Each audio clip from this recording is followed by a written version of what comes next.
Hello students, good morning. आज आपण एक छानशी बोधकथा शिकणार आहोत. ही जी गोष्ट आहे याच्यातून छान 2 संदेश दिलेले आहेत आणि त्याचा वापर तुम्हाला पुढील आयुष्यामध्ये खूप चांगल्या प्रकारे होणार आहे. गोष्टीचं नाव आहे page number 80 4.1 the nightingale and the nobleman. म्हणजे गाणारा बुलबुल पक्षी आणि सरदार यांची ही गोष्ट आहे. A nobleman in faraway land once caught a nightingale and put him in a cage. एका सरदाराने जो खूप दूरच्या प्रदेशामध्ये राहत होता त्यांनी एकदा एक गाणारा बुलबुल पक्षी पकडला आणि एका पिंजऱ्यामध्ये त्याला ठेवलं. केज म्हणजे पिंजरा. No birds likes to be shut up in a cage. The nightingale began to plead. Please set me free. If you let me go, I will tell you the secret of happiness. बघा, कुठल्याही पक्षाला पिंजऱ्यामध्ये बंद केलेलं आवडत नाही. मग तो बुलबुल पक्षी जो होता त्यालाही ते आवडत नव्हतं. त्याने त्याच्या मालकाला कळकळीची विनंती केली. अगदी रडत रडत तो सांगू लागला, कृपया मला मुक्त करा आणि तुम्ही जर मला जाऊ दिलत तर मी तुम्हाला सुखाचं गुपित सांगीन, सुखाचं रहस्य सांगीन, सिक्रेट सांगीन. The nobleman was rich but not happy.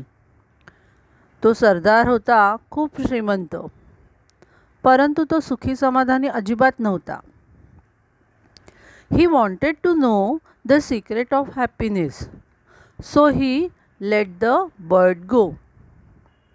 त्याला सुखाचं रहस्य जाणून घ्यायचं होतं म्हणून त्यांनी त्या पक्षाला जाऊ दिले. पिंजरा उघडला आणि पक्षी त्यातून आकाशात भुरकन उडाला. Listen, said the nightingale, this is the secret of happiness. Never cry over spilled milk and never trust ideal words. ऐक, तो बुलबुल पक्षी काय म्हणाला. आकाशात उडत पुढे पुढे जात होता. तेव्हा तो काय म्हणाला की हेच सुखाचं गुपित आहे. Never cry over spilled milk म्हणजे याचा शब्दशः अर्थ काय होतो की सांडलेल्या दुधावर कधीही रडत बसू नये. बघा, बऱ्याचदा दूध सांडतं, आपलं चहा दिलेला असतो तो सांडून जातो. परत भरता येतो का आपल्याला? तो नाही. त्याला आपल्याला कपड्यांनी स्वच्छ पुसूनच घ्यावं लागतं. पुन्हा आपण त्याचा वापर करू शकत नाही. म्हणजेच याचा अर्थ काय आहे? याचा मतितार्थ की होऊन गेलेल्या हानीबद्दल कधीच शोक व्यक्त करू नये. म्हणजे जी गोष्ट घडून गेलेली आहे ती पुन्हा जशीच्या तशी होणार आहे का? सांडलेलं दूध पुन्हा आपण कपात भरू शकणार आहोत का? नाही ना. भरलं तरी आपण पुनर्वापर त्याचा करू शकणार नाही. त्यामुळे त्या घडून गेलेल्या गोष्टीचा कधीही विचार करू नये, त्यावर रडत बसू नये. आणि दुसरं काय सांगितलं? नेवर ट्रस्ट आयडियल वर्ड्स म्हणजे पोकळ, ज्याला काहीच अर्थ नाही आहे, निरर्थक अशा शब्दांवर कधीच विश्वास ठेवू नये. The nobleman didn't think much of the secret. त्या सरदारांनी त्या रहस्याविषयी फारसा विचार केला नाही. This is just a silly piece of advice, he exclaim. जो त्यांनी सल्ला दिला होता बुलबुल पक्षांनी त्याच्यावर त्यांनी विचारच केला नाही. त्यामुळे त्याला वाटलं हा काय मूर्खपणा आहे, हे कसले मूर्खपणाचे सल्ले ह्यांनी मला दिलेत, ह्याच्यातनं काय सिद्ध होणार आहे का? कारण त्यांनी त्यावर विचारच केला नव्हता. The nightingale flew a little higher and said. आणि हे त्या बुलबुल पक्षाच्या लक्षात आलं की ह्याला माझा सल्ला काही समजलेला पटलेला दिसत नाही आहे. मग थोडं अजून उंचावर उडाल्यानंतर तो काय म्हणाला? Too bad you let me go. I have rare diamonds under my wings. Now you won't get any of them. तो म्हणाला, तू मला जाऊ दिलंस हे फार वाईट केलंस, चुकीचं केलंस. माझ्या पंखाखाली दुर्मिळ असे हिरे आहेत. आता तुला त्यातलं काहीच मिळणार नाही. उडता उडता वरती पुरेशा उंचीवर गेल्यानंतर म्हणजे त्याला कळलं की आता हा काही मला पकडू शकणार नाही, तेव्हा त्यांनी सांगितलं की माझ्याकडे माझ्या पंखाखाली उत्कृष्ट असे दुर्मिळ असे हिरे लपवलेले आहेत. Now the nobleman was really very angry, very unhappy.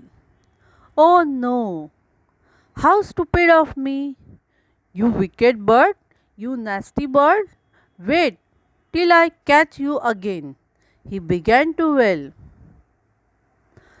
आणि आता तो सरदार खरोखरीच खूप रागावला, खूप खूप दुःखी झाला. छे, मी किती मूर्खपणा केला. दुष्ट पक्षा, हे घाणेरड्या पक्षा, थांब, आता मी तुला पुन्हा पकडतो. तो आक्रोश करू लागला. चिडचिड होते ना माणसाच्या, हातातलं सगळं निसटून गेल्यानंतर कसं वाटतं चांगल्या चांगल्या गोष्टी. तसंच त्या सरदाराचं झालं. Don't be so upset my lord, said the nightingale. बुलबुल पक्षी म्हणाला, महाराज अस्वस्थ होऊ नका. It was kind of you to let me go. That's why I gave you good piece of advice. Think over it. The first thing I said was don't cry over spilt milk. बुलबुल पक्षी पुढे काय म्हणाला, तुम्ही मला जाऊ दिलत हा तुमचा मोठेपणा आहे, दयाळूपणा आहे. आणि ते सगळं बघून मी तुम्हाला एक चांगला सल्ला दिला. तुम्ही त्याच्यावर विचार करा. काय सल्ला दिला होता त्यांनी? Don't cry over spilt milk. झालेल्या हानीबद्दल शोक करू नका. ही मी सांगितलेली पहिली गोष्ट होती तुम्हाला. I am already far away from you. You can't catch me again. Then why makes yourself unhappy about it. झालेल्या गोष्टीवर शोक करू नका म्हणजे काय?